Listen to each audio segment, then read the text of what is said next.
Good morning, everybody. This is the Men's Sunday School class here at Mercy Baptist Church. My name is Robert Rathbone, and we're going to be in Luke chapter 7, looking at the first 17 verses. And in this chapter, we're looking at how Luke is continuing to describe miracles that Jesus performed. And these miracles just provide additional evidence that he indeed was the Messiah. If you remember, I think it's Luke 4, he sat down at the synagogue and, he read from Isaiah, prophecy of the Messiah, that, the Messiah would, give sight to the blind and do all these different things and have the gospel preached to them. And Jesus just continually, over and over through his 3.5 years on this earth, he did that. But the two miracles we're going to be looking at this morning in the first 17 verses here. The first one shows Jesus responding to faith. And it's going to be the faith of a centurion, a Roman centurion, who's a member of the Roman military. And he responds to that faith by healing the centurion's servant. And then the second miracle, Jesus is going to interrupt a funeral procession, and he raises a widow's son back to life, raises him from the dead. So, we can just, even if we had no other miracles than those two, we'll come out of this lesson realizing that Jesus can do anything. There's nothing impossible for him. So before we get into it, let's go to the Lord in prayer. Dear Heavenly Father, I want to thank you again for your love, your mercy, your grace, Father. Thank you for dying on the cross for our sins. And Father, this morning I pray as we look through your word, I pray teach us about faith, Father. Help us to understand even more clearly, Lord, how much we can trust you, how much we can believe in you, Father, and know, Lord, that you have the power to answer any prayer that we might make, Father, if it's according to your will. So just teach us, Father, and help us to grow from your word, Lord. For it's in Jesus' precious name we pray. Amen. All right, first verse of Luke 7, it says, "Now when he had ended all his sayings in the audience of the people, he entered into Capernaum." All right, so it says he ended all his sayings. He's been preaching to some people. This is Luke 6, verses 20 through 49. And the content is strikingly similar to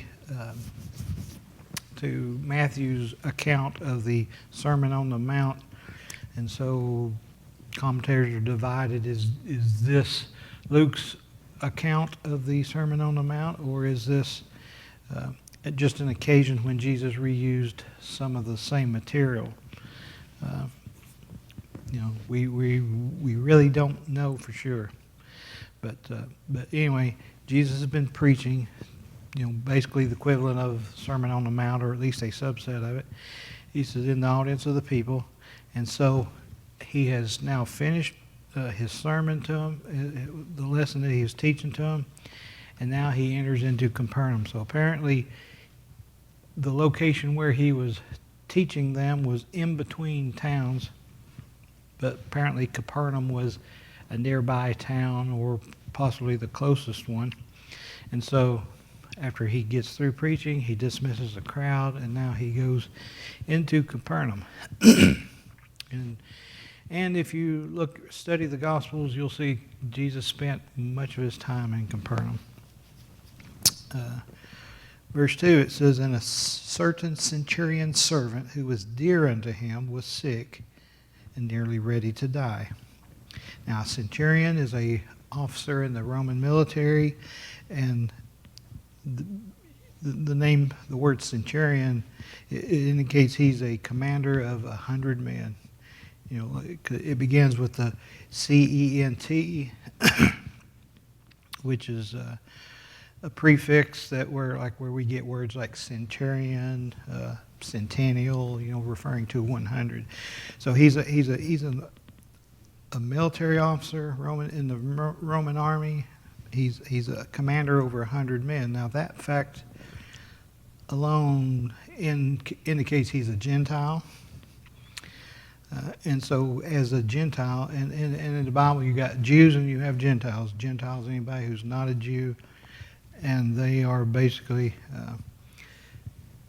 the segment of the human population that are not Jews, that God has not promised and revealed himself to, and promised all these blessings of the land and all the blessings he's given to Israel.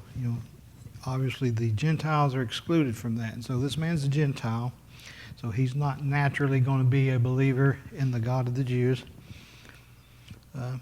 He's also representing the military force that's occupying Judea, and the Jews did not like the idea that they couldn't govern themselves, that Rome was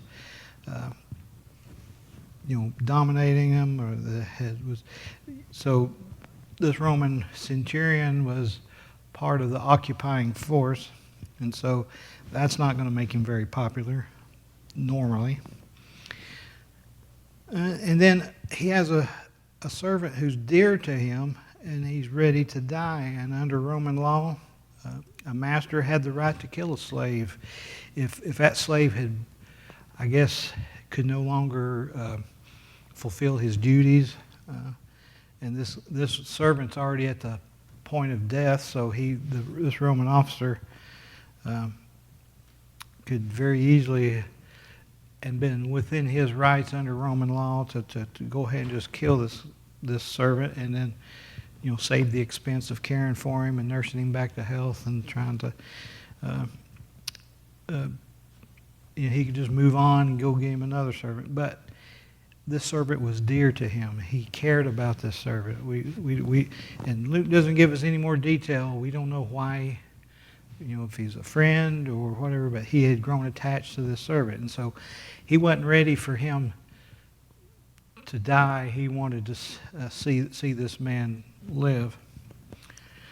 All right, so verse 3, it says, "And when he heard of Jesus," this is the centurion, "he sent unto him elders of the Jews, beseeching him that he would come and heal his servant." All right, so notice he heard of Jesus, and this doesn't mean that he, like first time he ever heard of Jesus, period. He heard that Jesus was in town, that he had entered into the city, and so he had probably, we'll find toward the end, in the end of our passage here that we're studying, Jesus' fame was just spreading and increasing, and so no doubt the centurion had heard of Jesus, heard of what Jesus could do, and so he's heard of Jesus, heard that Jesus is in town, and so he's thinking, this is the chance. If my servant's going to live, this is the opportunity to see that it happens. So it says, when he heard of Jesus, he sent unto him the elders of the Jews, beseeching him that he would come and heal his servant. Now, normally, Jews would not even bother with a Gentile, and they wouldn't. And another thing about the centurion,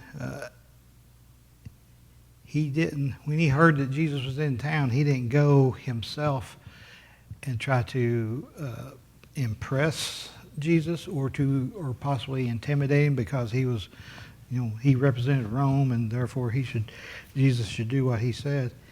He didn't do that. He sent these Jews, and normally Jews wouldn't bother trying to plead the case of a Gentile, because they didn't like it because he's a Roman centurion. He represented Rome. He was a Gentile. All the strikes was against this centurion as to why they would even do this. But apparently this centurion had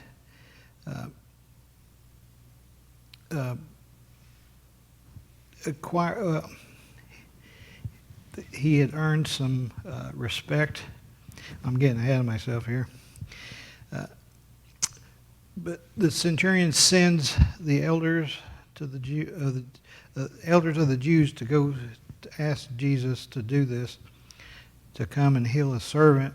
And he probably thought, well, I'm a Gentile, Jesus is a Jew, he's not going to give me time of day, so I'll send these Jews. He might listen more favorably to what they have to say than what he would, listening to me. And we're going to see other clues to his humility here in verses 6 and 7. But in verse 4 it says, "And when they came to Jesus, they besought him instantly, saying that he was worthy for whom he should do this, for he loveth our nation, and he hath built us a synagogue." So, like I said, ordinarily they wouldn't trouble themselves, but apparently this centurion had found respect and appreciation among the Jews of Capernaum. And he had demonstrated his love for the Jews. It said he loveth our nation. He loved the Jews. And then it says, and he, lost my place here, and he hath built us a synagogue.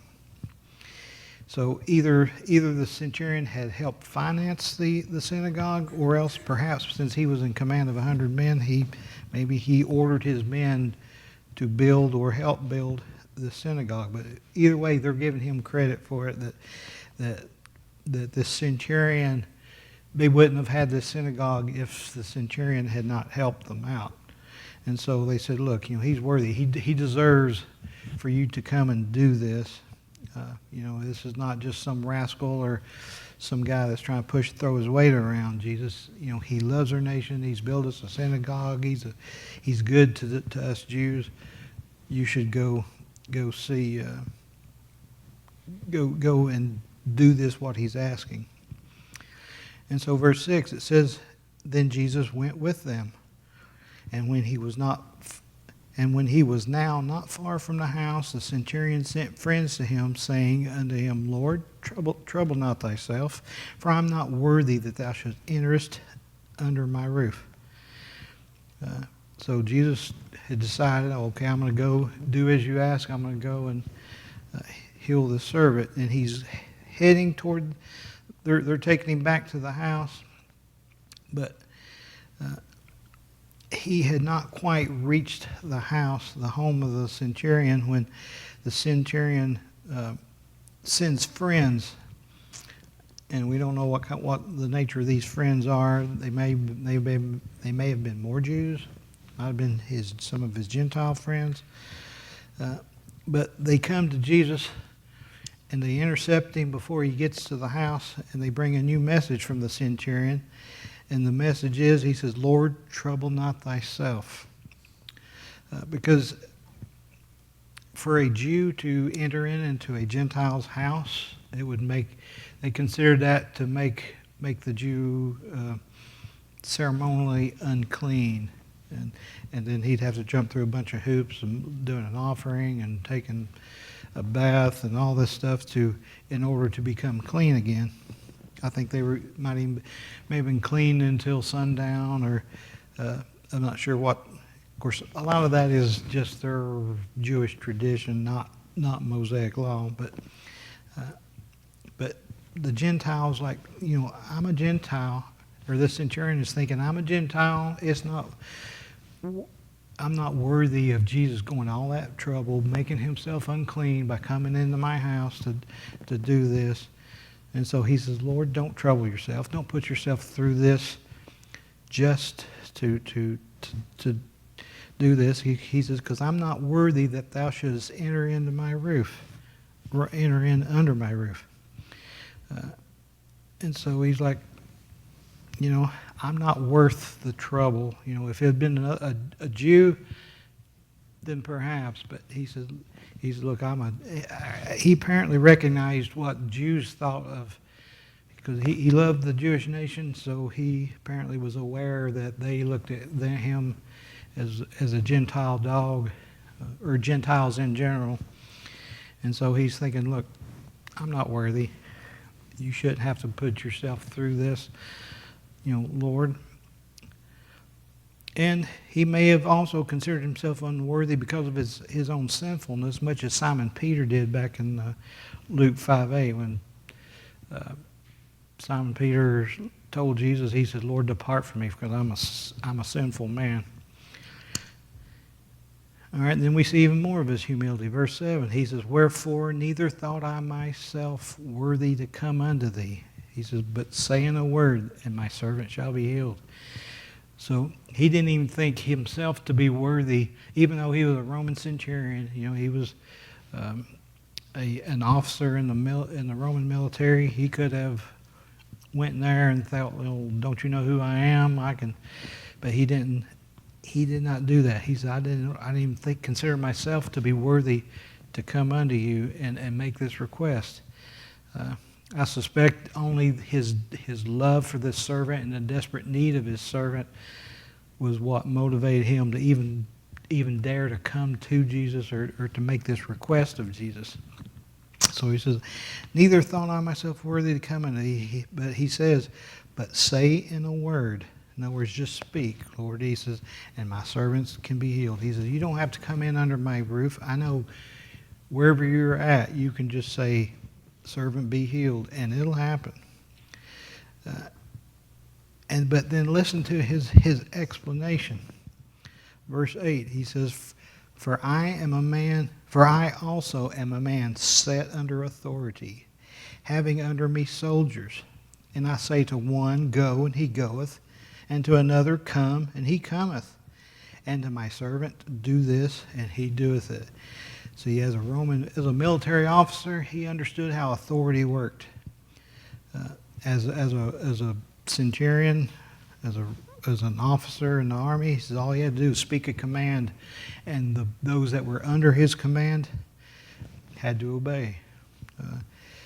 They did whatever he said to do, and so he's recognizing that Jesus, as the Son of God, has all authority over all of God's creation. So Jesus, all he had to do was just speak the word, and it would happen. I mean, we see evidences of this over and over. Jesus in the boat on the Sea of Galilee with the storm raging, and he just says, "Peace, be still," and it instantly calms down. And the disciples are like, "What manner of man is this that even the winds and the waves obey him?" And so this centurion, who probably wasn't aware that happened, and it may have even happened after this, but he's recognizing that Jesus is the Son of God. He's not just a prophet, because I really think the centurion, I've been thinking about this, I really think the centurion recognizes that Jesus is the Son of God. He's not just a prophet. Prophets in the Old Testament could heal and do things, but they prayed and asked God to do it. The power came from God, not through the prophet. But he understands all Jesus is, all he has to do is just speak, and creation has to obey what he says to do. And he even recognizes that Jesus doesn't even have to be in the same room. He don't have to be under the same roof. He don't have to be close by what he was wanting to speak the command to. He could be miles away, and he can speak, and it'll happen, because Jesus is the Son of God, and as the Son of God, he has full authority over all of creation to do anything he wants to do, and all he has to do is speak, and everything else has to obey what he says. And when will we finally get through our heads? Because sometimes I kick myself thinking, why do I not have enough faith to trust the Lord? Because the Lord can do anything he wants to do. It don't matter how impossible the situation looks. If it's God's will, he can make it happen. And yet, As a human being, I fear, I doubt. But Jesus recognizes this faith that the centurion realizes. He says, Lord, Lord, all you got to do is speak. I know how authority works because I'm a man of under authority. And so verse 9, he says, when Jesus heard these things, he marveled at him and turned him about and said unto the people that followed him, I say unto you, I have not found so great faith, no, not in Israel. The Greek word there for marveled, it means to wonder at. It can mean to admire. And so it doesn't necessarily mean that Jesus was surprised. But I think he was struck by the irony of the situation that here he has. I mean, he's been ministering to Israel, to Jews. Jews are supposed to believe in God and trust in God, and their faith is in God. And so if you were to see, if he were to find this strong of a faith, surely he would have found it amongst the people of God, of Israel. And yet he encounters this centurion, a Gentile, someone who normally does not, hasn't grown up and hasn't been taught all his life, the things of God. And so, and yet this centurion is showing more faith than he's ever seen in Israel. And so he says, look, he says, I say unto you, I've not found such great faith, no, not in Israel. And then so Jesus rewards faith. Verse 10, he says, and they that were sent, returning to the house, found the servant whole that had been sick. In Matthew's account of this event, in Matthew 8:13, it says, and Jesus said unto the centurion, go thy way, and as thou hast believed, so be it done unto thee. And the servant was healed in the selfsame hour. So apparently Jesus sent the message back by these friends that he's sent back, and he said, as you have believed, let it be done unto thee. And so Jesus always honors legitimate faith as long as it's in agreement with his will. 1 John 5 verses 14 and 15 says, and this is the confidence that we have in him, that if we ask anything according to his will, he heareth us. And we know that if we know that he heareth us, whatsoever we ask, we know that we have the petitions that we have desired of him. Because Jesus will not answer selfish prayers, no matter how much faith that we think we have. In James 4:3, James has been talking about how that he says you desire to have, and he says you have not because you ask not. And then verse 3 of chapter 4, he says, ye ask and receive not because ye ask amiss, that ye may consume it upon your lusts. I mean, God's probably not going to answer your prayer to win the lottery or something, or God, give me a Cadillac or something like that, because you're doing it for selfish reasons. But anything that's according to his will, if you ask him, he will do it. All right, so now we move on. Verse 11, it says, and it came to pass the day after that he went into a city called Nain, and many of his disciples went with him, and much people. All right, now Nain was a village in Galilee that was something like 7 miles southeast of Nazareth. And so apparently after his time in Capernaum, like healing the centurion's servant, he apparently traveled some 20 miles south to visit the village of Nain. And it says, and many of his disciples went with him. And this is an occasion where the word disciples doesn't necessarily mean the 12. It means all these people who are following him. And so it says, many of his disciples went with him. And it says, and much people. And so Luke seems to make a distinction here between disciples and then much people. And so apparently the disciples were those who followed Jesus because they believed he was the Messiah, that he was the Son of God. Then you have the much people. These may have been more the curiosity seekers, or they were following Jesus for the amusement value or entertainment value of, well, let's see what he does next. I might get to see something I've never seen before. But they didn't really trust him as Savior or as Lord, or believe in him as Messiah. So anyway, you got all this crowd of people, and they're following him into Nain. Verse 12, it says, "And when he came nigh to the gate of the city, behold, there was a dead man carried out, the only son of his mother, and she was a widow. And much people of the city was with her." All right, so as Jesus is approaching the gate of the city, he encounters a funeral procession that's coming out. And it's the funeral of the only son of a widow. And apparently they're bringing him out to take him, I guess, to the graveyard, or the tomb where they're going to bury him. And so the fact she's a widow means she has no husband. This is her only son who's died, so she's alone. And in those days, a woman that did not have a man to help support her typically ended up in the poorhouse. Women had a hard time supporting themselves, and so she'd already lost her husband. She just lost her son, and so in addition to the grief over losing her son, she's also got the sorrow of,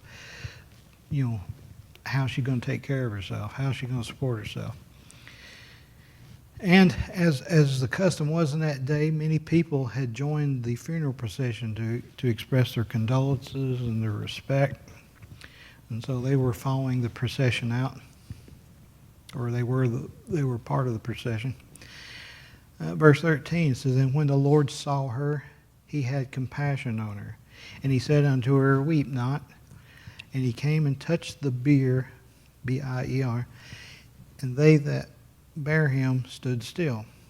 And he said, Young man, I say unto thee, arise. And he that was dead sat up and began to speak, and he delivered him to his mother."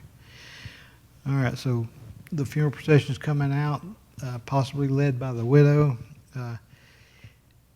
And Jesus sees this, and he instantly understands what's going on, and he compassionately feels her pain, and so he goes to her and he says, "Weep not." And he's not saying that she has no right to weep, but he's trying to comfort her, and he apparently is saying that the reason for your weeping is about to go away. It's about to come to an end. Your reason for weeping is no longer going to exist.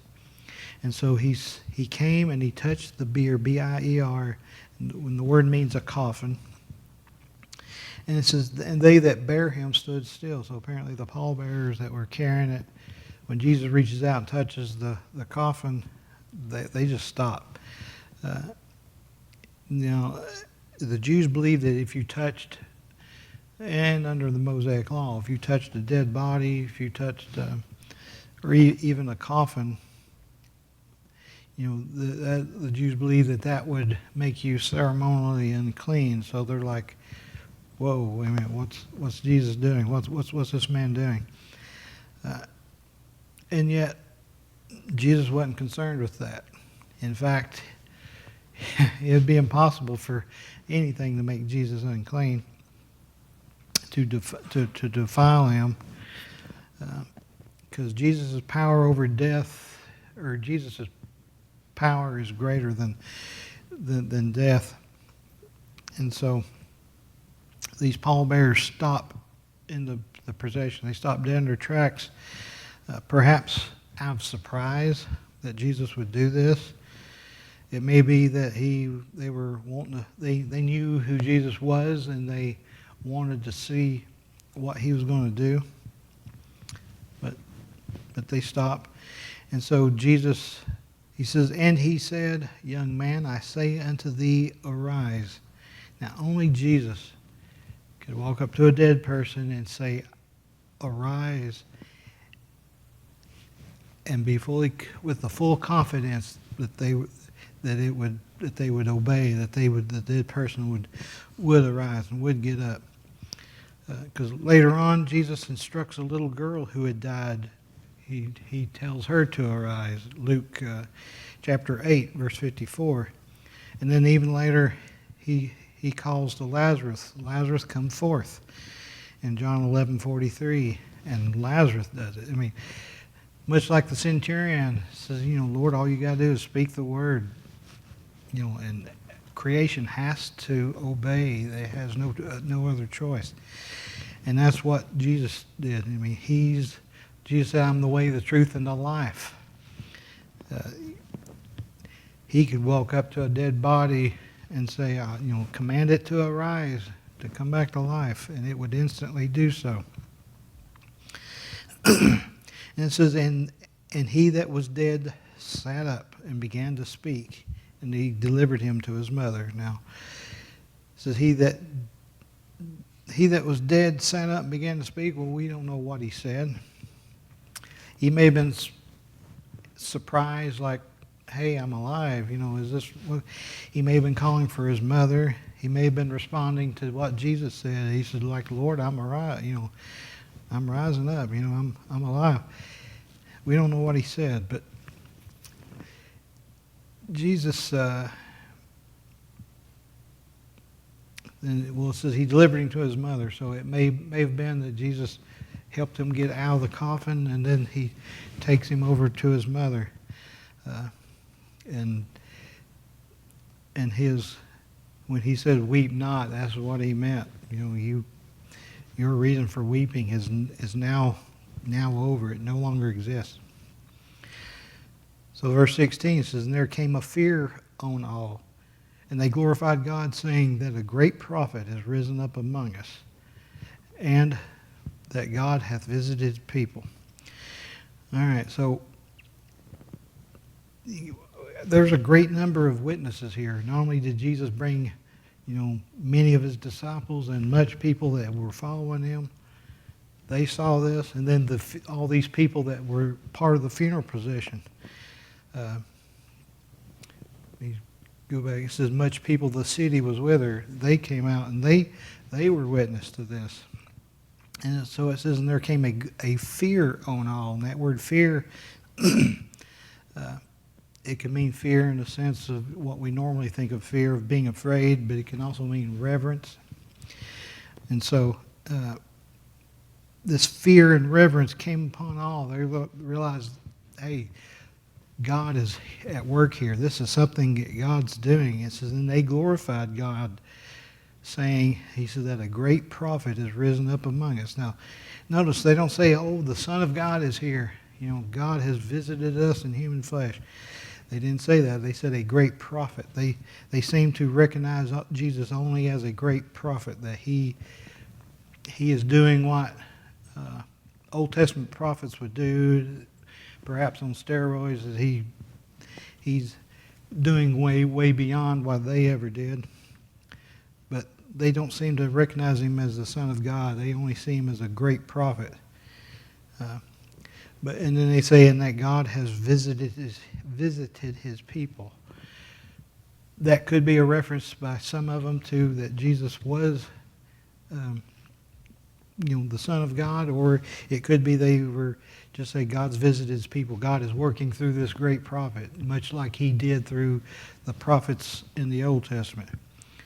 But be that as it may, I mean, it doesn't seem, they glorified God, but they didn't truly glorify Jesus as who he really was. Then verse 17 says, and this rumor of him went forth throughout all Judea and throughout all the region round about.